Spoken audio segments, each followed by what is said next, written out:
चलिए, last session में मैंने आपको अकाउंटिंग कंसेप्ट्स के बारे में बताया था, कुछ अकाउंटिंग कंसेप्ट्स के बारे में। This is a basic.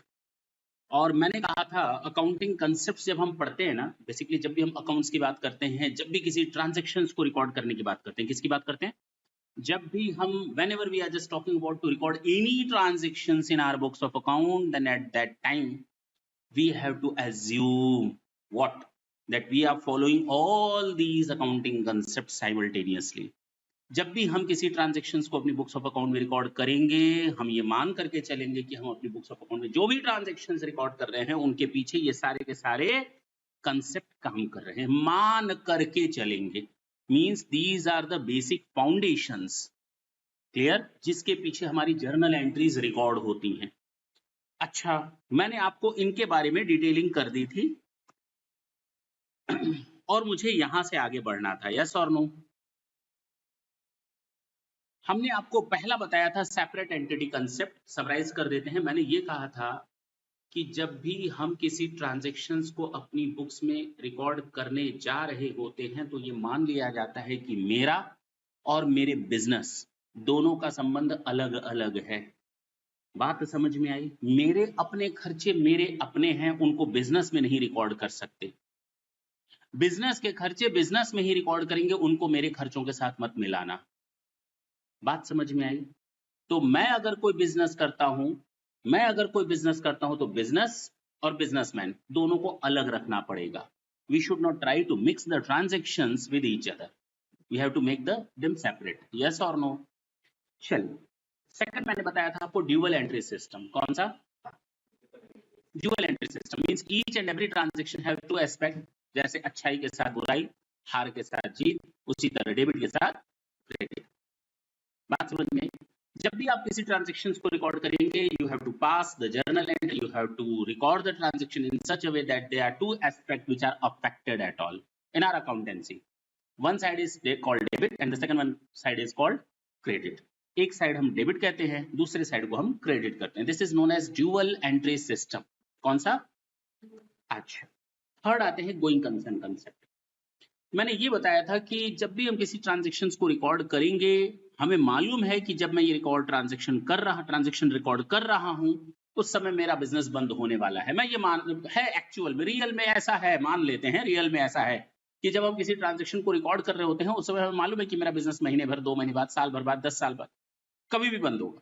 लेकिन अगर मुझे मालूम है, मैं अपनी बात ना करूं, मेरे मुंह से ऐसा ना निकले, तो किसी मिस्टर एक्स की बात करता हूं कि मिस्टर एक्स को मालूम है कि वो जो ट्रांजैक्शन रिकॉर्ड करने जा रहा है उसका बिजनेस 1 महीने बाद बंद होने वाला है। अगर मिस्टर एक्स को ऐसा लगता है कि उसका बिजनेस बंद होने वाला है, बावजूद वो ट्रांजैक्शन को इस तरह रिकॉर्ड करेगा कि उसका बिजनेस कभी बंद, रिकॉर्ड करते समय वो ये मान लेगा मेरा बिजनेस कभी बंद, even though actually his business is going to be shut down, but while recording the transaction in the books of account he has to assume, yes what, that his business will run for forever। एक तरफ से आंसू गिरेगा, ऊपर से खुशी खुशी में रिकॉर्ड करेगा ट्रांजैक्शन की ये मेरा बिजनेस बंद नहीं होगा, लेकिन बिजनेस तो बंद होने वाला, लेकिन उसका भी आएगा आगे फ्यूचर में चलकर, तुम लोग उसके भी पीछे कुछ समझोगे। लेकिन फिलहाल यही मानकर चलो कि whenever we record any transaction in the books of account, we have to assume that our business will run for forever and in near future our business is not going to be shut down।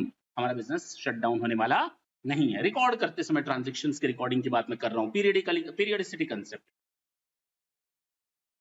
जिस तरह आपको आपका result हर साल के अंत में चाहिए, इतनी मोटी किताबें पढ़ी, रिजल्ट मिला 1 पेज का, पास या नहीं, अच्छे नंबर से पास या कम नंबर से पास, फेल क्यों बोलेंगे, है कि नहीं? तो ये है हमारा रिजल्ट जो हमने एफर्ट्स की, और उसी रिजल्ट से हमारा इवैल्यूएशन होता है मार्केट में, कितना पढ़े कितना नहीं पढ़े। उसी तरह बिजनेसमैन भी एटलीस्ट हर साल के अंत में अपना रिजल्ट देखना चाहता है। जिस तरह एक स्टूडेंट अपना रिजल्ट देखना चाहता है, उसी तरह बिजनेसमैन भी अपना रिजल्ट देखना चाहता है कि उसने जो हर साल भर मेहनत की है, एफर्ट्स किए हैं, एटलीस्ट उसका एफर्ट्स का रिजल्ट क्या हुआ, फायदा या घाटा। फायदे में रहा बिजनेस या नुकसान में रहा? कोई जानना नहीं चाहता क्या कि हम जो बिजनेस कर रहे हैं वो फायदा दे रहा है नुकसान दे रहा है? नहीं जानना चाहता क्या? जानना चाहता है ना, तो उस जानना चाहने को पूरा करने के लिए हम 4 साल 5 साल वेट नहीं कर सकते।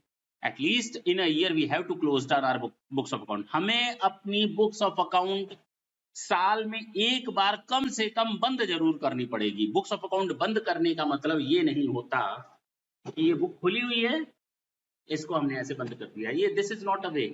बुक्स को क्लोज करने का मतलब ये have to close down all the accounts which we maintained.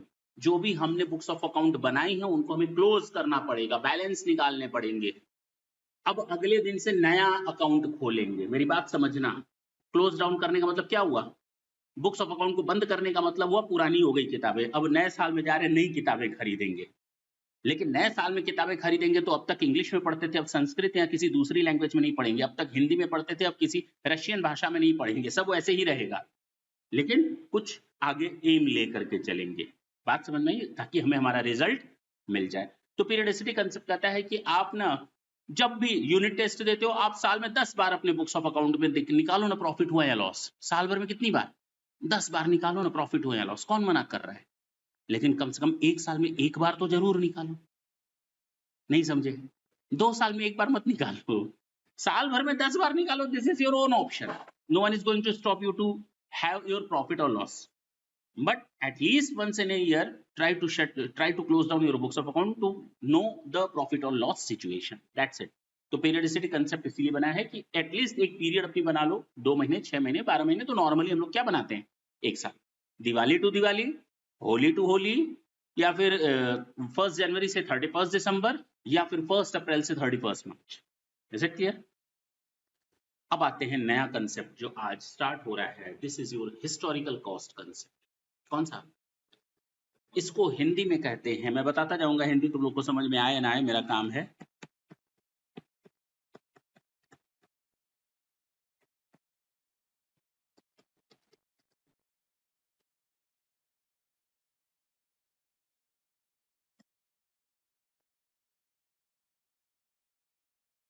Historical cost concept, ऐतिहासिक लागत की अवधारणा। क्या कहता है ये हिस्टोरिकल कॉस्ट कंसेप्ट? अब जरा ढंग से सुनना जो मैं बताने जा रहा हूं कहानी। ये बिजनेस है मेसर्स सूर्या एंड कंपनी। इस बिजनेसमैन ने एक जमीन खरीदी थी 2011 में 5 लाख की। आज 2023 में इस जमीन की कीमत है 20 लाख।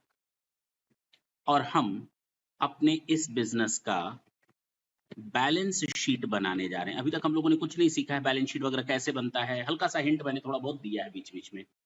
बैलेंस शीट का मतलब होता है सारी एसेट्स और लायबिलिटीज को रखो।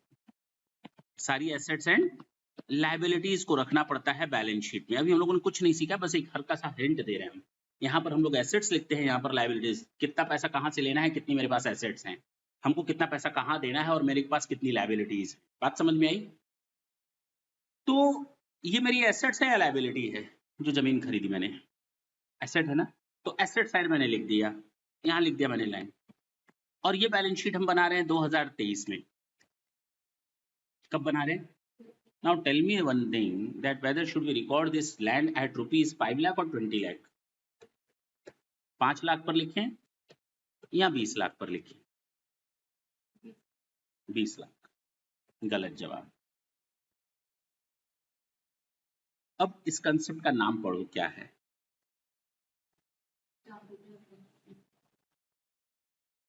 होगा क्या? सुनो सर, जमीन की वैल्यू अगर 20 लाख है, we should try to record it at rupees 20 lakh. What's the problem? क्या प्रॉब्लम है इसमें? कौन कौन कौन पूछेगा हमसे कि क्यों दिखाया 20 लाख का? कोई पूछेगा क्या? कि कोई पूछेगा क्या हमसे हमारी बैलेंस शीट में क्यों 20 लाख दिखाया? अरे बोलो ना। पूछेगा, दुनिया उंगली उठाएगी। कौन उंगली उठाएगा? अब जरा सोचते हैं एक बार। जो हमारी बैलेंस शीट या फाइनेंशियल स्टेटमेंट्स बनते हैं ना साल के अंत में, वो केवल मैं अपने लिए नहीं बनाता, ये सूर्या एंड कंपनी केवल अपने लिए नहीं बनाएगी। Yes, they are the stake holders, they are the person who directly affects with their financial statement. हाँ, इनकी बैलेंस शीट है, इनका फायदा या नुकसान पता चल रहा है, ये डायरेक्टली कंसर्न है अपने फाइनेंशियल स्टेटमेंट से, प्रॉफिट या लॉस से, एसेट्स और लायबिलिटीज से। मैं सूर्या एंड कंपनी की बात कर रहा हूँ। वो कितने पर भी दिखाएं, लेकिन ऐसा नहीं है। इस बैलेंस शीट पे वो लोग भी स्टेक रखते हैं जिन्होंने इस कंपनी में पैसा लगाया है। इस बैलेंस शीट में वो लोग भी स्टेक रखते हैं जिन्होंने इस कंपनी को लोन दिया है। इस कंपनी की बैलेंस शीट या फाइनेंशियल पोजीशन में वो लोग भी स्टेक रखते हैं जो उस कंपनी में लेबर का काम करते हैं, या स्किल्ड लेबर या अनस्किल्ड लेबर या एम्प्लॉइज का काम करते हैं। इस कंपनी की बैलेंस शीट में वो स्टेक होल्डर भी हैं जो इंटरेस्ट रखते हैं बैलेंस शीट में, जो कंपनी में पैसा लगाना चाह रहे हैं। मेरी बात समझ में आई? वो लोग भी स्टेक होल्डर की तरह काम करते हैं इस कंपनी की बैलेंस शीट में, जिनको इस कंपनी से पैसा वापस लेना है। अरे वो लोग भी इस कंपनी की बैलेंस शीट में स्टेक होल्डर का काम करते हैं, इंटरेस्ट रखते हैं। जैसे गवर्नमेंट टैक्स नहीं लेगी क्या? तो कैसे लेगी? अब इस पर ज्यादा दिमाग समझ में आया। बैंकों को इंटरेस्ट वापस नहीं चाहिए क्या? क्या वो हमारी फाइनेंशियल स्टेटमेंट देख करके ही तो उसने हमको लोन दिया? तो they are the users not losers, they are the users of the financial statement. ये हमारे यूजर्स हैं, फाइनेंशियल स्टेटमेंट को यूज करने वाले होते हैं। That is not only me, there are so many other persons who are directly or indirectly concerned with our financial statements. दूसरे लोग भी हैं जो इस फाइनेंशियल स्टेटमेंट में डायरेक्टली और इनडायरेक्टली कंसर्न्ड हैं। कौन है? मैं पहला खुद, मेरा मैनेजर, मेरे एम्प्लॉइज, मेरे स्टाफ, हमारे साथ बिजनेस करने वाले, माल बेचने वाले लोग, हमसे माल खरीदने वाले लोग, हमको उधार लेने वाले लोग, हमसे उधार लेने वाले लोग, बैंकिंग और फाइनेंशियल इंस्टीट्यूशंस, गवर्नमेंट। बात समझ में आई? ये लोग हैं जो मेरी बैलेंस शीट में इंटरेस्ट रखते हैं। I am not preparing my financial statement only for my own purposes. तो अगर मैं पब्लिक के लिए फाइनेंशियल स्टेटमेंट बना रहा हूं, there must be some rules and regulations which must be followed by all the businessman. इसीलिए तो अकाउंट्स पढ़ रहे हैं। हम इसी मतलब होता है हम लोग क्या कर रहे हैं क्या नहीं, किससे क्या लेना देना। तो हम लोग को अब गवर्नमेंट को कभी कभी प्राइस भी फिक्स करनी होती है किसी प्रोडक्ट की, कि इस प्रोडक्ट का दाम इससे ज्यादा नहीं होना चाहिए पब्लिक इंटरेस्ट में। तो उस केस में भी बैलेंस शीट काम करती है। मतलब बहुत सारे रीजंस। तो जब बैलेंस शीट बनी तो गवर्नमेंट ने एक सिस्टम बनाया। ये हम लोग उसी में से सिस्टम का पार्ट पढ़ रहे हैं। ये अकाउंटिंग एजम्पशंस क्यों पढ़ रहे हैं? क्यों पढ़ रहे हैं एजम्पशन? क्योंकि जब आप किसी फर्म की फाइनेंशियल स्टेटमेंट देखें, ऑनलाइन जा करके किसी की कंपनी की बैलेंस शीट निकालें, तो आपको ये मानना पड़ेगा कि उस कंपनी ने ये सारे के सारे फंडों को फॉलो किया है। तो अगर एक्स लिमिटेड के साथ ये आप फंडा यूज कर रहे हैं, तो यही फंडा आप वाई लिमिटेड के साथ भी यूज करेंगे। तो आपके सोचने समझने और डिसीजन लेने में अच्छाई आएगी कि नहीं आएगी? आप सही तरीके से डिसीजन ले पाएंगे या नहीं ले पाएंगे? किसी से कुछ पूछने की जरूरत नहीं है। कंपनी से हेलो, कौन सा हिस्टोरिकल कॉस्ट कंसेप्ट लगाया, मार्केट वैल्यू लगाया, भैया मान लो।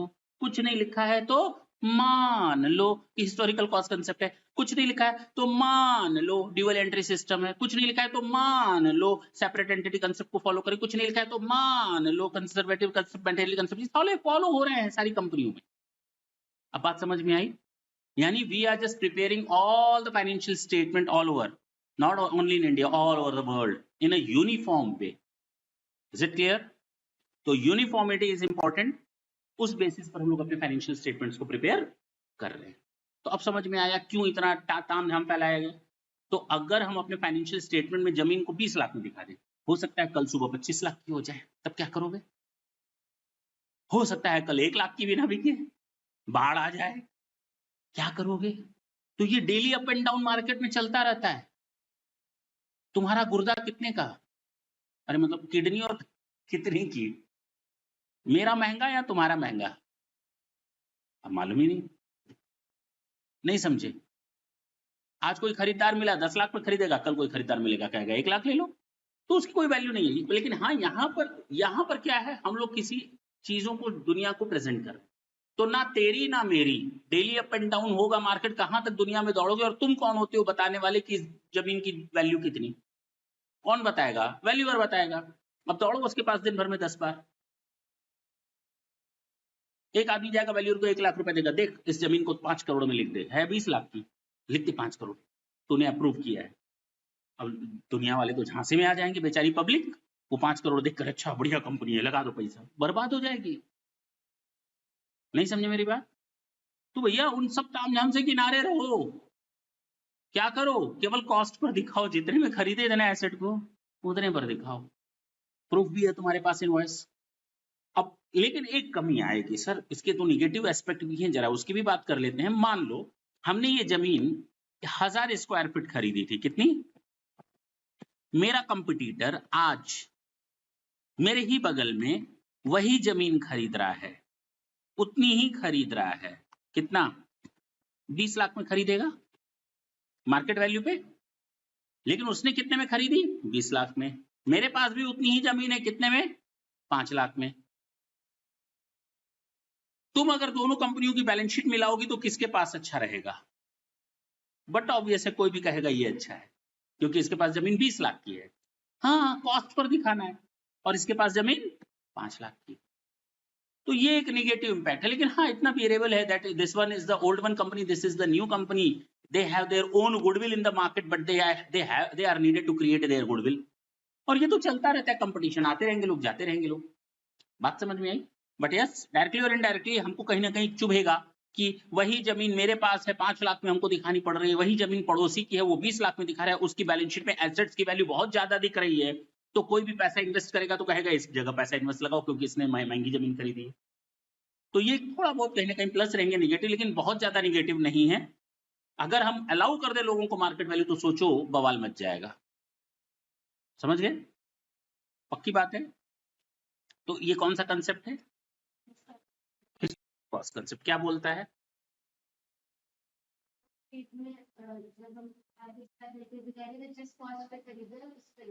बहुत बढ़िया, बोलो।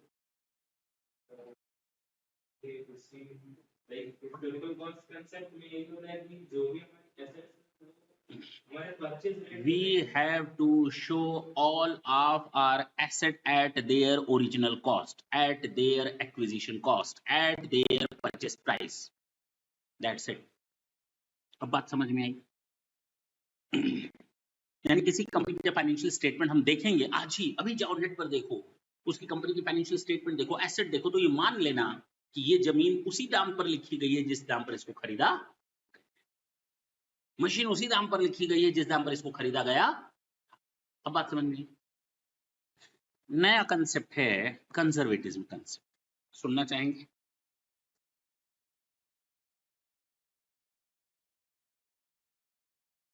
ये 2 बार हो गया, सेम है, कंजर्वेटिज्म एंड प्रूडेंस कंसेप्ट। ठीक है ना? बताएं तो छूटा क्या है मेरे से? मेरे से छूटा है रियलाइजेशन कंसेप्ट। ठीक है ना? ये छूट गया था। अच्छा, ये होता क्या है प्रूडेंस कंसेप्ट, जरा ढंग से सुनेंगे। कंजर्वेटिज्म कंसेप्ट होता क्या है, हिंदी में इसको कहते हैं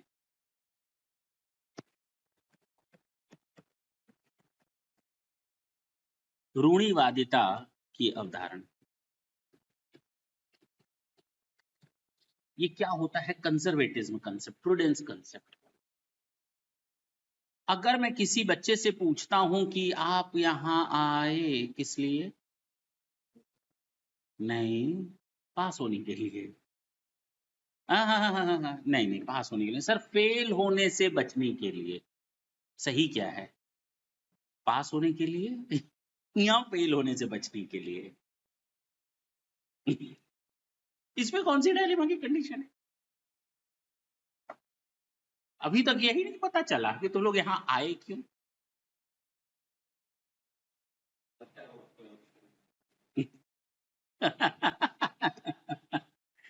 आप यहाँ, अगर मैं रियल सेंस में बात करूं, निगेटिव ले जाने की जरूरत नहीं है। फेल होने से बचने के लिए, fail here in the sense कि जितना आपने अपने लिए टारगेट तय किए हैं, एटलीस्ट उस टारगेट को अचीव करने के लिए या उससे ऊपर जाने के लिए। फेल होने का मतलब ये है, उस टारगेट से नीचे गए तो हम मान लेंगे हम फेल हैं, भले ही पास हो। तो हमारा एक टारगेट होता है, तो हम उसको अचीव करना चाहते हैं। तो प्रूडेंस कंसेप्ट भी यही है कि आप यहाँ आए फेल होने से बचने के लिए। अगर ये पता चल जाए मेरे तो 90+ % आएंगे ही आएंगे, तो क्या जरूरत है, कहाँ क्यों जाने की जरूरत है? बैठे रहो घर पे, पढ़ो आराम से, घूमो फिरो, ऐश करो। अगर 90% श्योर है तो, but there is a doubt in your mind, there is a target in your mind, you just want to achieve those targets और एम्स, यस और नो, उसके लिए आप यहाँ पर आए। That is known as conservatism concept. अच्छा एक बात बताओ, whenever we start business, we just look for the profit और we just want to earn loss. हम प्रॉफिट अर्न करना चाहते हैं या लॉस अर्न करना चाहते हैं? हमने बिजनेस स्टार्ट किया तो हम क्या करना चाहेंगे, प्रॉफिट या लॉस? प्रॉफिट. और हमेशा प्रॉफिट ही कमाएंगे, ये भी पक्का है. हाँ या ना? लॉस कभी नहीं होगा हमारे बिजनेस को. जरूरी नहीं है. अब आगे ना लाइन पे, means at the time of starting of the business I was just hoping that I will earn the amount of profit, but actually what happened, might be I earn loss. बात समझ में आई? तो अगर मुझे loss हो जाए तो क्या करूं, बंद कर दूं धंधा? नहीं ना, कोशिश करेंगे. लेकिन जो मैंने सोचा वो नहीं हो पाया. अगर मुझे आज कोई बता दे, जैसे आप आए हैं सर हम तो फेल होने से बचने के लिए आए हैं, तो क्या किया आपने, क्या किया आपने फेल होने से बचने के लिए? सर आपके यहाँ एडमिशन लिया. तो क्या किया सर? आपको फीस दिया. क्यों दिया? कब है एग्जाम? 6 महीने बाद. इतने दूरदर्शी हो तुम लोग, 6 महीने साल भर आगे का देखकर आज फीस जमा कर रहे हो. सोचो. नहीं समझे मेरी बात? एग्जाम कब है? 1 साल बाद, 6 महीने बाद. लेकिन फीस कब जमा कर रहे हो? आज. किससे बचने के लिए? उस लॉस से बचने के लिए. पास हो जाओगे क्या? पास हो जाओगे? तो मिठाई ले आओ. जाओ. अरे ले आओ ना मिठाई, पास हो जाओगे ना? नहीं, पास हो जाओगे ना? पक्का? अरे बोलो ना हाँ या ना. अरे फिर वही बात, पास हो जाओगे ना? तो ले आओ मिठाई, जाओ. उसमें तुम लोग इसलिए डाउट कर रहे हो कि जब होगा तो देंगे ना सर. जिस दिन पास होंगे मिठाई खाइएगा ना. कौन मना कर रहा है? 1 किलो क्या 2-2 किलो मुंह में ठूसेंगे आपके. मेरी बात समझना. प्रॉफिट के लिए कोई उम्मीद नहीं कर रहा, लेकिन लॉस के लिए आप अपने आप को तैयार कर रहे हो. अब बात समझ में आई? उसी तरह एक बिजनेसमैन भी अपने बिजनेस में अगर वो देखता है कि might be I incur some losses, might be there would be some losses, मेरे बिजनेस में कुछ लॉस होने की उम्मीद है. मान लो घर में शादी है, बिजनेसमैन की बात छोड़ दो, घर में शादी है 10 साल बाद, 20 लाख रुपए इकट्ठे करने, 15 लाख इकट्ठे करने. अरे 15 लाख 10 साल बाद देखेंगे, देखेंगे. शादी के 1 दिन पहले अरे कहाँ गए 15 लाख, कहाँ गए? ऐसे होता है क्या? हाँ तो कब से? पहले कब से? आज से. जेब में 100 रुपए आए, गुल्लक में कड़ाक. जेब में 500 रुपए आए, गुल्लक में कड़ाक. डालते जाएंगे, कभी देखेंगे नहीं. उसमें लिख देंगे शादी खाता, है कि नहीं? जब 15 साल बाद 10 साल बाद किसी की शादी होगी तो उस गुल्लक को तोड़ेंगे. और जब तोड़ा तो उस गुल्लक से निकला 12 लाख. निकलना कितना चाहिए था? 15 लाख. निकला कितना? नुकसान हुआ या नहीं? नहीं, 12 तो मिला. अगर ये भी ना डालते तो? अब बात समझ में आई? 16 मिल गया तो कुछ और डांस कर लेंगे, कुछ और खा पी लेंगे, कुछ और खरीदारी कर लेंगे. मेरी बात समझना. तो वो जो हम लोग प्रोविजंस करते हैं, क्या करते हैं? उन लॉसेस से बचने के लिए आज प्रोविजंस करते हैं. अब मेरी बात समझ में आ रही? इन द सेम वे जब प्रैक्टिकल लाइफ में आप लोग ये करते हैं तो बिजनेस में क्या लॉस नहीं हो सकते? क्या उसके लिए तैयार ना रहें? बाढ़ नहीं आ सकती, भूकंप नहीं आ सकता, आग नहीं लग सकती, स्टॉक खराब नहीं हो सकता, क्या नहीं हो सकता? तो उस लॉस के लिए कौन बर्दाश्त करेगा? पड़ोसी. हमको ही बर्दाश्त करना है. तो उसके लिए क्या हम अपने आप को सक्षम बनाए या ना बनाए, कैपेबल बनाए या ना बनाए? कैसे बनाएंगे? पैसा इकट्ठा करके. बात समझ में आई? ये प्रूडेंस कंसेप्ट वही कहता है कि if you have any probable losses, if you have any futuristic losses, try to prepare the particular provisions for that. जिस तरह गुल्लक बनाते हो ना, तो यहां पर गुल्लक को हम लोग प्रोविजन नाम देंगे. Try to make the provisions for that. If you think there would be some losses in the future, try to make the provisions for that. बात समझ में आई? पक्की बात है. यानी फ्यूचर में होने वाले लॉसेस के लिए हम आज से प्रोविजन बनाएंगे. अरे हाँ या ना?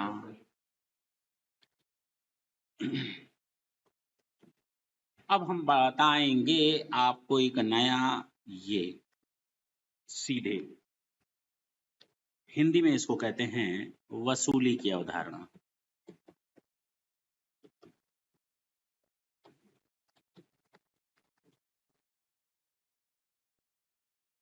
बोलो. क्या बोलता है मालूम है?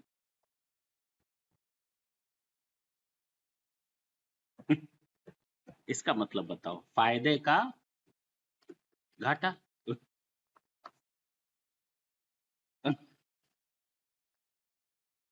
फायदे का, क्या कोई ऐसा घाटा भी होता है जो फायदे का हो? हाँ, मैंने थोड़ा उल्टा सोचवाया, लेकिन सीधा सोचो तो इसका मतलब यह है मुझे कोई फायदा होने वाला था, अब नहीं होगा। तो उस फायदे का क्या हो गया? घाटा। तुम लोग थोड़ा दूसरा सोचने लगे थे। अब समझ में आई बात, कि फ्यूचर में हमको कुछ मिलने वाला था, अब नहीं मिलेगा। ये उसके बारे में था कि फ्यूचर में कुछ नुकसान होने वाला था, उसके लिए हम क्या बना रहे थे? प्रोविजंस। किस कंसेप्ट में? Conservative. Realisation concept just opposite है। ये क्या बोलता है, जरा ढंग से सुनना, मजेदार है। हम किसी को उधार माल बेचते हैं तो हम एंट्री करते हैं debtors account debit to sales. नगद माल बेचते हैं, ये सीखोगे तुम लोग, अभी टेंशन ना लेना, हम केवल बता रहे हैं तुम लोग को, ऐसे लिख कर समझाने की कोशिश कर रहे हैं ताकि समझ में आए कि हम करने क्या जाएंगे फ्यूचर में। जब हम उधार माल बेचते हैं तो उसका नाम लिखते हैं। मान लो हमने मिस्टर एक्स को उधार माल बेचा तो लिखा mister X account debit to sale. ये हमें बार बार बताएगा मिस्टर एक्स से पैसा लेना बाकी है, मिस्टर एक्स से पैसा लेना बाकी है, मिस्टर एक्स। अगर उसने हमको कैश दे दिया होता तो हम लिखते cash account debit to sale. बाहर में जाए मिस्टर एक्स, हमको क्या लिखना देना, पैसा मिल गया हमको, जाओ किनारे। लेकिन अगर उसने पैसा नहीं दिया तो हम कैश की जगह क्या लिखेंगे? उसका नाम। अब बात समझ में आई? अगर कोई बंदा हमसे उधार माल खरीद करके जाता है तो हम ये मान करके चलते हैं वो हमें पैसा नहीं देगा। मेरी बात समझ में आई? जब भी हमसे कोई उधार माल खरीदेगा तो हम क्या मानेंगे कि वो हमें पैसा, तो माल बेचेंगे ही क्यों? तुम लोग तो ऐसी बात करते हो। बोलो ना सर, ऐसे नहीं होता है। जब भी कोई उधार माल खरीदने आता है हम उसको उधार में माल इसलिए बेच रहे हैं क्योंकि हमें ये यकीन है कि ये पैसा दे देगा। तो क्या कर रहे हो? हम जो बोले उसको भरोसा मत करना, थोड़ा अपना बुद्धि लगाना, हम फंसाएंगे बीच बीच में, ठीक? तो जब हम किसी किसी को उधार माल बेचते हैं तो ये उम्मीद कर लेते हैं कि वो पैसा अच्छा दे देगा। हमने ये उधार माल बेच दिया किसको? नहीं, मैं अपनी दुकान पर बैठा था, अब कहानी शुरू होती है। मैं अपनी दुकान पर बैठा था तो एक बंदा आया, कहता है क्या करते हो भाई? मैंने कहा देख नहीं रहा है तेरे को पीछे दुकान, बिजनेस करता हूँ, कुर्सी बेचने का धंधा, इतनी कुर्सियां रखी हुई है, दिख नहीं रही है तेरे को? उसने कहा कुर्सियां तो दिख रही हैं। कितने की एक कुर्सी देते हो? मैंने कहा एक चेयर 100 रुपए का। एक चेयर 100 रुपए का। उसने कहा एक काम करो 100 चेयर्स दे दो हमको। मैंने कहा लो, अच्छा धंधा हो गया, सुबह सुबह 100 चेयर वो खरीद लिया। कितने का हुआ हिसाब किताब? 10,000 का। हाँ या ना?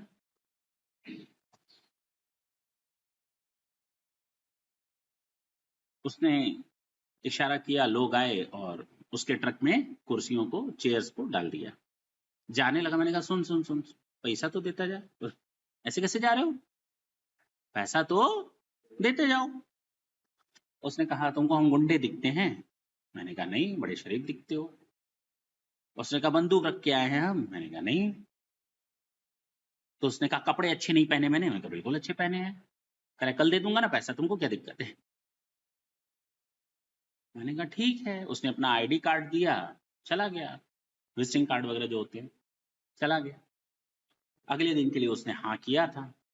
अब अगले दिन हम इंतजार कर रहे हैं, आएगा आएगा, लेकिन वो ना आया। फिर अगले दिन इंतजार किया कि वो आएगा। आंखें मेरी पथरा गई रास्ते को देख देख कर, क्यों पैसा देने आएगा, लेकिन वो उस दिन भी नहीं आया। अब मेरा ब्लड प्रेशर नीचे का नीचे, ऊपर का ऊपर। तीसरे दिन मैंने उस नंबर पे कॉल कर दिया। मैंने कहा हेलो, कौन? तो कहता है दाऊद। मैंने फोन काट दी। मैंने कहा गोली उधर से चलाएगा, इधर से निकल आएगी। कहां से पैसा मांगेंगे? अब क्या मान ले, पैसा मिलेगा? अब बताओ पैसा मिलेगा? नहीं, क्योंकि मिस्टर एक्स नहीं है, यहाँ कौन है? दाऊद इब्राहिम। कौन मरने जाएगा पैसा लेने के लिए? कितने रुपए? मैंने कहा मारो गोली, अब उम्मीद नहीं है। ये वो फायदा है जो मुझे होने वाला था, अब वो घाटे में कन्वर्ट हो गया। नहीं समझे? फ्यूचर में पास होंगे उसको आज नहीं रिकॉर्ड करेंगे, फ्यूचर में कुछ कमाएंगे उसको भूल जाओ, लेकिन जो आने वाला था, जिसकी एंट्रीज रिकॉर्ड हो गई थी कि ये फायदा हो चुका है लेकिन एक्चुअल में हुआ नहीं, हम उस लॉस की बात कर रहे हैं। जब हम उधार माल बेचते हैं तो इस जो उधार माल बेचा वो एक्चुअल में मुझे पड़ा था 8,000 में, मैंने 2,000 का प्रॉफिट लेकर बेचा था। हम 8,000 का सामान 8,000 में तो नहीं बेचेंगे, 8,000 का सामान 2,000 जोड़ करके बेचेंगे। तो हम ये जो 10,000 लिखे हैं इसमें देखो ना 2,000 प्रॉफिट हम शामिल कर चुके हैं। ये जो सेल हमने दिखी है 10,000, इसमें प्रॉफिट शामिल है। तो हम प्रॉफिट बना करके बैठे हैं अपनी बुक्स पर, लेकिन अब हमें लगता है कि हमने गलती कर दी, हमको ये प्रॉफिट नहीं दिखाना है। तो कहा गया if there is any doubt, doubt हुआ ना, regarding the ultimate collection of any income, फिर से समझना, if there is any doubt regarding the collection of any income, कि वो पैसा आप कलेक्ट नहीं हो पाएगा, क्योंकि जब हम उधार माल बेचते हैं तो इस उम्मीद पर बेचते हैं that we will collect the amount, हाँ है ना, but after selling it off we came to know that this amount can not be recovered. Actually we recognise the profit in our books of account, हमने तो 2,000 का profit अपनी books में दिखा रखा है जब उधार माल बेचा था, हाँ या ना? गलत किया ना, क्योंकि अब ये पैसा तो मिलने वाला है नहीं। तो इसका मतलब ये हो गया फायदे का घाटा, जो फायदा हो रहा था हमको बुक्स में दिख रहा था, अब वो फायदा ट्राई टू पोस्टपोन इट, तुरंत पोस्टपोन करो, अब इसको फायदा मत दिखाओ, इस फायदे को वापस हटाओ, तब तक हटाओ जब तक कि एक्चुअल में पैसा न मिल जाए। मैंने किस बारे में कहा? उन अमाउंट्स पर जिनके मिलने की उम्मीद अब नहीं है, डाउट है। हमने उन अमाउंट्स को नहीं लिया जिनके मिलने की उम्मीद अभी भी बची हुई है। हमने तुमको उधार माल बेचा, तुमको उधार माल बेचा, उसको उधार माल बेचा, उसको उधार माल बेचा, पैसा मिलेगा, ठीक है, that is okay, on the basis of credit sales yes we can recognise our profit. हम इस सेल में जो प्रॉफिट की फिगर रखे हैं वो 2,000 ठीक है, कमाया है, आज नहीं तो कल तो पैसा मिल ही जाएगा, लेकिन उस पैसे का क्या जो मैंने ऐसे आदमी को बेच दिया। अब समझ में आई बात? तो अब मैं पूरा सेंटेंस पढ़ता हूं, if there is any doubt regarding the ultimate collection of any income, फिर से बोलूं, if there is any doubt regarding the ultimate collection of any income, postpone it until or unless you actually realizes it, until or unless you actually recovered it, actually received it। अब बात समझ में आई? जब आपको actual में, मान लो वो आया बंदा, हमने इसको लॉस मान लिया, चलो ठीक है इसको लॉस मान लिया, हमने प्रॉफिट नहीं दिखाया, बट इन फ्यूचर अगर वो बंदा आता है कहता है हमारे पास तुम्हारा 10,000 है, देखो हम आ नहीं पाए एक हफ्ते तक, ये लो 5,000 रुपए, मैंने कहा बाकी 5, तो कहता है 5,000 रखो ना, आ गए नहीं ईमानदारी, वो भी दे देंगे 2 दिन में। तो जो 5,000 मिला है उसको हम रिकॉर्ड कर लेंगे प्रॉफिट की तरह, बाकी 5,000 अभी भी हम वेट करेंगे। अब समझ में आई बात? क्लियर है? अब तो कोई डाउट नहीं है। This is known as realisation concept. दोनों में फर्क समझना। कंजर्वेटिज्म कंसेप्ट कहता है कि जो फ्यूचर में लॉस होने वाले हैं उनके लिए आज से प्रोविजन करना स्टार्ट कर दो। रियलाइजेशन कंसेप्ट कहता है जो तुम्हें पैसा फायदा मिलना चाहिए था, जो तुम बुक्स में रिकॉर्ड कर चुके हो पास्ट में, लेकिन अब वो फायदा मिलने वाला, तो उसको पोस्टपोन करो, हटाओ तब तक के लिए जब तक कि एक्चुअल में ना मिल जाए। क्लियर हुआ? चलें आगे। अब हम जो बात करने जा रहे हैं, एक्रूअल कंसेप्ट, इसको हिंदी में कहते हैं,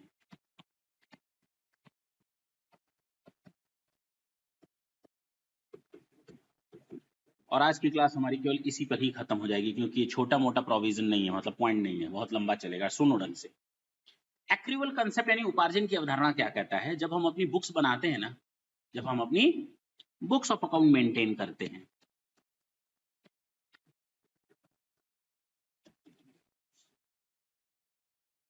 जब हम अपनी बुक्स ऑफ अकाउंट मेंटेन। तुम लोग को ट्रेडिशनल बेसिस पर दिखा दूं क्या कैसे बुक्स ऑफ अकाउंट बनती है, दिखाएं? कंप्यूटराइज तो शायद तुम लोग को ना मालूम है।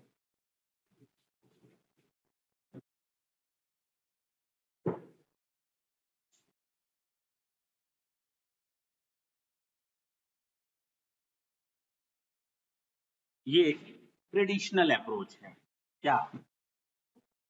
ये बुक्स ऑफ अकाउंट बनाने का ट्रेडिशनल पुराना मेथड है, कंप्यूटराइज नहीं है, मैनुअल है। इसमें हमने तो कोई दूसरा काम कर रखा है मेरे यहाँ तो कंप्यूटराइज ही बनती हैं, लेकिन ये बुक्स ऑफ अकाउंट देखो ना, ईयर 2019-20 की बुक नंबर 2 है काम की चीज अकाउंट से रिलेटेड, लेकिन ये मेरी बात समझ गए, ये ट्रेडिशनल अप्रोच है। कौन सा? जब हम लोग मैनुअल करते थे, when there were no any software in the market. अभी तो हाल में 10 साल हुए जब बहुत तेजी से फैला, 12 साल 15 साल हुए, उसके पहले तो नॉर्मली आधे से अधिक लोग मैनुअल ही रखते थे। इधर बहुत तेजी से ऑनलाइन क्लाउड रिकॉर्डिंग हो गई, क्लाउड कंप्यूटिंग हो गई, क्लाउड अकाउंटिंग हो गई, सारी चीजें क्लाउड बेस्ड हो रही हैं धीरे धीरे। चलो ठीक है छोड़ो। तो हम बुक्स ऑफ अकाउंट 2 तरीके से बना सकते हैं। कितने तरीके से? नहीं मालूम, नहीं नहीं नहीं, हम जान रहे थे तुम लोग वही जाओगे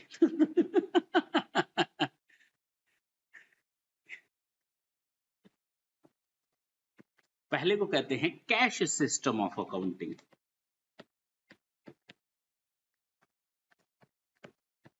बिल्कुल इत्मीनान से, कोई हड़बड़ी नहीं है।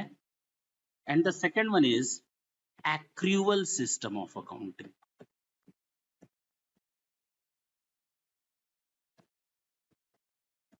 मेरी बात समझ में आई?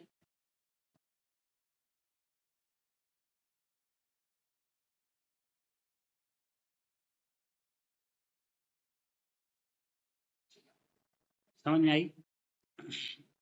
2 तरह की बुक्स ऑफ अकाउंट हैं, 2 तरह से मेंटेन कर सकते हैं। We can prepare books of account by using these 2 methods. Now we have to opt any one of these 2 methods. It is not at our option to switch one from to other one to first one, not at all. We have to stick any one of these 2 accounting methods.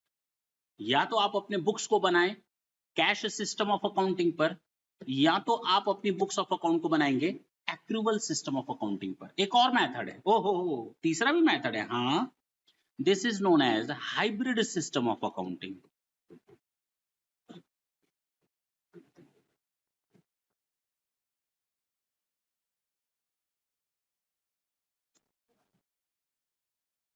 मैंने क्या बोला? Hybrid system of, यानी इसको एक और भी नाम दे सकते हैं, मिक्स सिस्टम ऑफ अकाउंटिंग। पहले तो ये याद रखो, क्या याद रखें, इसको आप कभी यूज नहीं कर सकते, इट इज स्ट्रिक्टली प्रोहिबिटेड। अब आपके पास 2 ऑप्शन है, either to go with the cash system और to go with the accrual system. इसका नाम था मिक्स सिस्टम। मिक्स मतलब कुछ चीजें कैश बेसिस पर, कुछ चीजें एक्रूवल बेसिस पर। हमने ना सारी इनकम कैश बेसिस पर रखी, सुन सुन सुन, हमने सारी इनकम कैश बेसिस पर रखी और सारे खर्चे एक्रूवल बेसिस पर रखे, नहीं चलने वाला।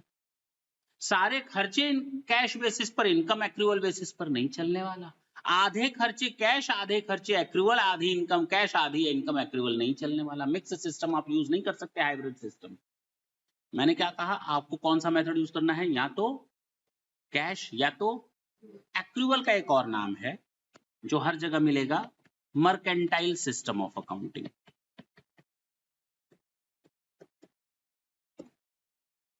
याद रहेगा ये सब?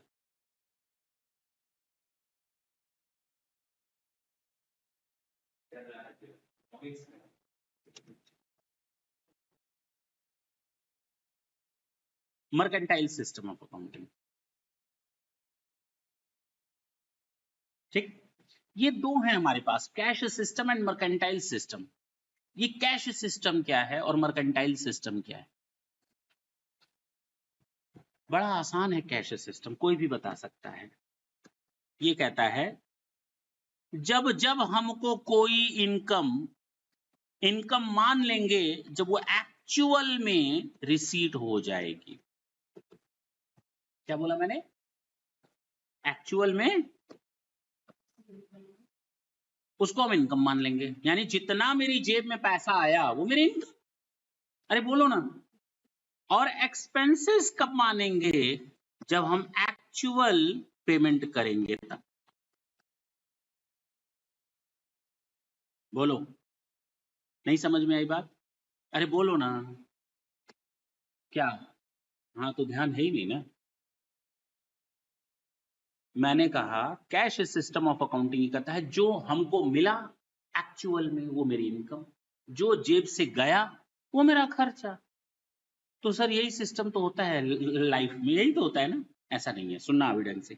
लेकिन कैश सिस्टम बोलता है कैश का आना मेरी इनकम, कैश का जाना मेरा खर्चा। So simple. लेकिन ये क्या बोलता है फिर, सुनेंगे? और सारा बवाल बस इसी चीज को लेकर, आगे जो कुछ भी पढ़ोगे सारा बवाल यही है। चले, हम अपनी बुक्स ऑफ अकाउंट बना रहे हैं 1 जनवरी 2023 से मान लेते हैं 31 दिसंबर 2023। एक साल का बनाना है पीरियडिसिटी कंसेप्ट के हिसाब से, कम 1 साल का बनना चाहिए, बताया हमने। ये पीरियड चुन ली, मैंने चुन लिया, मैंने चुन लिया, मैंने चुन लिया। सर गाने का नाम याद है? गाना सुना है? नहीं सुना? नहीं सुना? दिल मांगे मोर। हाँ, तो लोग नहीं देखे होंगे, पिक्चर अच्छी थी, मैंने 3 बार देखी थी, समझ में तो एक ही बार आ गई थी। शाहिद कपूर था, उसकी शायद फर्स्ट मूवी थी वो। तो 1 जनवरी 23 से 31 दिसंबर, और दूसरा हीरोइन थी आयशा टकिया, नाम भी नहीं सुना होगा, सुन। तो 1 जनवरी 23 से लेकर 31 दिसंबर 2023, ये मैंने बुक्स ऑफ अकाउंट के लिए ये पीरियड मैंने पिक कर ली। अब मैं अपना बना रहा हूं प्रॉफिट एंड लॉस अकाउंट। क्या बना रहा हूं? अभी तुम लोग कुछ नहीं जानते हो, लेकिन मैं हिंट देते चल रहा हूं ताकि दिमाग खुलता जाए कि ये सब चीजें आएंगी फ्यूचर में और डिटेल में आएंगी, चिंता मत करो। हम ये पीएल अकाउंट किस समय का बना रहे हैं, किस डेट से किस डेट तक का? पक्की बात है? हाँ या ना? ये पूरे 1 साल का बन रहा है। एक्रूअल सिस्टम कहता है मान लो मैंने किसी को अब सैलरी दी और वो सैलरी मुझे देनी थी 1000 रुपए पर मंथ। कितनी देनी थी? तो 12 महीने का देना है। कितने महीने का? 12 महीने का। कितना जाएगा जेब से? तो मेरा ये एक्सपेंडिचर है या नहीं है? कोई डाउट नहीं है। 12,000 खर्च करना था, 12,000 खर्च हो गया। कोई दिक्कत? दूसरा ऑप्शन, हमने किसी को सैलरी देनी थी 1000 पर मंथ। कितना? और मैंने उसको 15 महीने की सैलरी दे दी। कितनी हो गई? कितना खर्च हो गया मेरा? एक्सपेंसेस कितना हो गया? गलत। अरे नहीं भाई, आगे बढ़ते हैं। हमें किसी को सैलरी देनी थी 1000 रुपए पर मंथ और हमने उसको साल भर में सैलरी दी 8,000। बताओ, इसको देखकर बताओ, अगर ये कैश सिस्टम होता देन वो इट वाज ओके। 12,000 जेब से गया, दिस इज आर एक्सपेंसेस। 15,000 जेब से गया, this is again our expenses. 8,000 ही जेब से गया, again this is our expenses. That was okay with cash system of accounting, but the same is not okay with accrual system of. Accrual कहता है भाई तू किस डेट से किस डेट का बना रहा है, तू कितने महीने का हुआ? 12। लेकिन तूने यहाँ खर्चा कितने महीने का लिख दिया है? ये 3 महीना जो ज्यादा लिखा है वो कब का है? तो अगले साल का इधर क्या कर रहा है? यहाँ कितने महीने का लिखना है? बात खत्म। कैश सिस्टम फॉलो नहीं कर रहे हो ना, तो 12वें महीने का लिखो ना। ये जो 3,000 तुमने ज्यादा दे दिया है वो है हमारा एडवांस एक्सपेंसेस, या इसको हम लोग प्रीपेड एक्सपेंसेस बोलते हैं। कौन सा पेड? प्रीपेड। मोबाइल चार्ज वाला नहीं, प्रीपेड। तो प्रीपेड एक्सपेंसेस या एडवांस एक्सपेंसेस कितना? तो कितना लिखा है यहाँ पे? 12,000 दिया था तो भी 12,000, 15,000 दिया तो भी मेरा खर्चा 12,000, क्योंकि वो 3,000 इस साल का नहीं है, इस साल का नहीं है।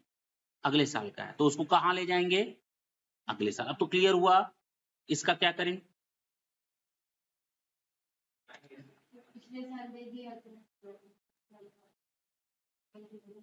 बिल्कुल सही बोला तूने, बढ़ाएंगे। जाना कितना चाहिए था? 12,000। गया कितना? तो क्या सामने वाला मांगेगा नहीं? खर्चा तो हो गया है लेकिन मैंने दिया नहीं है। उसने काम किया है लेकिन मैंने दिया नहीं है, तो मेरा खर्चा हो गया लेकिन जेब से निकला नहीं। इसका मतलब वो पैसा मांगेगा नहीं? मांगेगा। तो उसको हम कहते हैं आउटस्टैंडिंग एक्सपेंसेस, जो जेब से नहीं निकला है, निकलना बाकी है। कितना? अब समझ में आया? देखो ना, तीनों केसेस में आंसर कितना आया और बन कितना रहा था। आखिर इन 12 महीने में खर्च कितना हुआ? 12,000। इन 12 महीनों में खर्च कितना हुआ? 12,000। चाहे जेब से 12,000 निकला हो, ना निकला हो या ज्यादा निकला हो, खर्चा मेरा 12,000 है। क्योंकि हम इस डेट से एक दिन पहले का खर्चा यहां नहीं लिख सकते, इस डेट का खर्चा यहां नहीं लिख सकते, इसका खर्चा आगे नहीं लिख सकते, आगे का खर्चा इसमें नहीं लिख सकते, यहां का खर्चा केवल यहीं लिखेंगे, चाहे वो जेब से निकला हो यहां न निकला हो। अब समझ में आई? इसीलिए ये कैश सिस्टम नहीं है, ये कौन सा सिस्टम है? एक्रीवल। इसको हम कहते हैं उपार्जन या मर्केंटाइल सिस्टम ऑफ अकाउंटिंग। फर्क समझ में आया? और हम लोग को जो कुछ भी बनाना होगा आगे फ्यूचर में, सारा यही बनाना है। कौन सा सिस्टम? एक्रीवल। अरे हाँ, मैंने क्या बोला? अरे हाँ, यही तो है वो,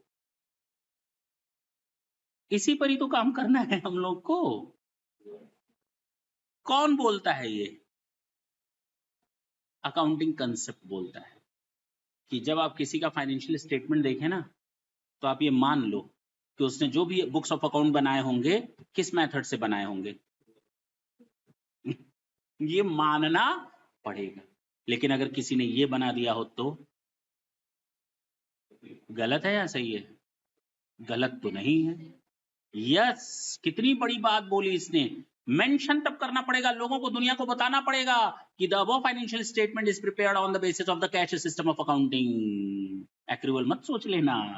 लेकिन अगर एक्रूवल बनाए हो तो मेंशन करने की जरूरत, क्योंकि वो तो मान ही रहे हैं। अब समझ में आई बात? और ये क्वेश्चन तुम लोग अच्छे अच्छों से पूछोगे, वो चित्त होकर के बैठ जाएगा, नहीं बता पाएगा। सोचो कितनी छोटी सी चीजें। बच्चे जब 12th पास कर लेते हैं, आते हैं सीए ये करने, उनको नहीं मालूम होता ये अकाउंटिंग कंसेप्ट, उनको मालूम ही नहीं होता। 90% स्टूडेंट्स को नहीं मालूम होता। कई लोग केवल नाम सुने होते हैं, अंदर क्या है, क्यों है, कैसे है, they are not aware about that.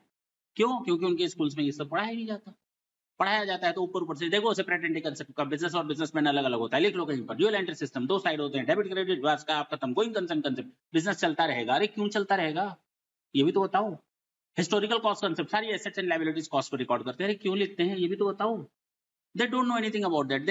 They are not able to explain the things in a clear cut manner. लेकिन अब तुम लोग को ये चीजें मालूम होनी चाहिए। जब किसी से बात करो तो तुम लोग लड़ सको, क्या कर सको?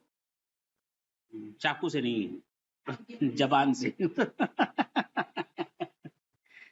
चले आगे। ये समझ में आया? तो हमारे पास बेसिकली बुक्स ऑफ अकाउंट रखने के कितने मेथड्स थे? There were three methods in totality. The first one was cash system of accounting, second one was accrual system of accounting, and the third one was hybrid system of accounting. Hybrid was totally restricted, we can't use it, while now we have balance in our two methods. The first one is cash system and the accrual system. Whenever we see any financial statement of any concern, we have to assume that the books of accounts are maintained on the basis of the accrual system of accounting. But yes, if they mentioned it clearly as a notes to accounts below the financial statement that the above financial statement is prepared by using cash system of accounting, then we have to assume that the books of accounts are prepared on the basis of the cash system of accounting. Otherwise, if they didn't mention it, we have to assume that the books of accounts are prepared on the basis of accrual system of accounting. Is it clear to you? ये भी हम खत्म ही कर दे रहे हैं। अब जब accrual इतना पढ़ा ही दिया तो 5 मिनट लगेगा खत्म होने में। ये चलें, इसको हम कहते हैं मिलान की अवधारणा।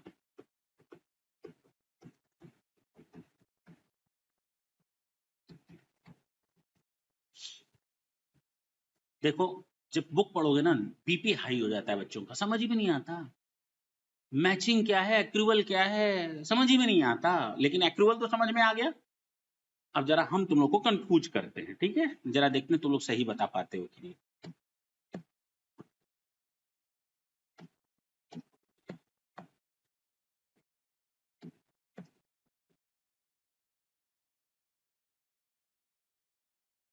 हम यहाँ बना रहे हैं ट्रेडिंग एंड पीएल अकाउंट। ये सब नाम सुनोगे तुम लोग, चिंता मत करना, दिमाग में कैलकुलेशन तो कर सकते हो ना, जिसको हम लोग कहते हैं trading and profit and loss account, ठीक है।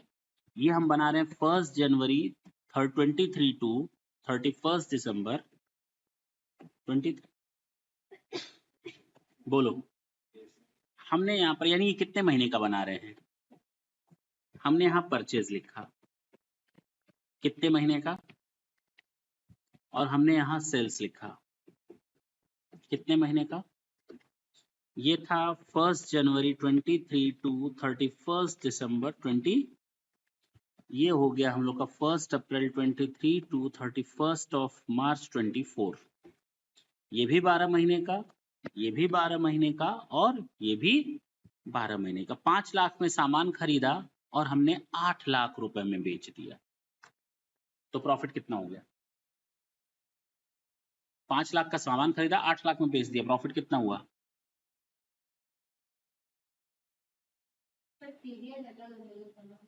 अच्छा, डेट अलग अलग है, इसका मतलब मैंने गलती कर दी है ना। तो मैं इसको काट डालूं तो दोनों बराबर हो जाएगा। फिर क्या लिखेंगे, 1 अप्रैल 23 से लेकर 31 मार्च 23। अब जाकर हुआ ना ठीक ये। हाँ, अब सेम हो गया ना, अभी भी सेम नहीं है। बना रहे हो जनवरी से दिसंबर तक का और लिखोगे अप्रैल से मार्च तक का, ये गलती हो गई। इन दोनों को क्यों देख रहे हो भाई, अब समझ में आई। इसको काटो, इसको सही करो, ये गलत था। अब समझ में आई ना बात। इसको लिखो भाई, ये तो मैच कर रहा है ना, लेकिन ये मैच नहीं कर रहा था, इसको मैच कराना था। इसी को हम कहते हैं मैचिंग कंसेप्ट। क्या बोलते हैं, 12 महीना डजन मीन एनी 12 महीना, कोई मतलब नहीं है। अब मैं बोलता हूं, you have to record all those expenses for that period for which you are preparing your financial statement. You have to show all of your income as an income for that period for which you are preparing your financial statement. Is it clear now? पक्की बात है, अरे बोलो ना। यानी आपका ये इससे मैच करे ना करे, करेगा, इससे मैच करना चाहिए। ये जो लिखेंगे वो इससे मैच करना चाहिए, अल्टीमेटली ये दोनों आपस में मैच कर जाएंगे। इसको कहते हैं मैचिंग कंसेप्ट। अब क्लियर है, दोनों में फर्क समझ में आया, एक्रूवल और मैचिंग में। किताब पढ़ोगे तो नहीं समझ में आएगा, लेकिन अब समझ में आया कि we have to show all of our expenses for that particular period for which we are preparing our financial statement. In the same way, we have to show all of our income as an income for that period for which we are preparing our financial statement. That's it. So simple. समझ में आया। This is known as matching concept. इसको अगर हम कल तक के लिए छोड़ देते तो शायद तुम लोग को कल दिक्कत होती समझाने, लेकिन अब समझ में आ जाएगा। बाकी हम लोग चीजें नेक्स्ट सेशन में पढ़ेंगे। ये पूरा एक लेक्चर ले जाएगा तुम लोग का ये कंसिस्टेंसी कंसेप्ट और मैटेरियलिटी कंसेप्ट, ठीक है ना। पूरा एक सेशन ले जाएगा, बहुत अच्छा सेक्शन है। इसको खत्म करने के बाद हम लोग इस चैप्टर पर मूव करेंगे। Again a very very very very very important, क्या नाम है उसका, कैपिटल एंड रेवेन्यू। तो पहले एक सेशन इसको लेकर के हम लोग खत्म कर लेते हैं। थैंक यू बच्चों।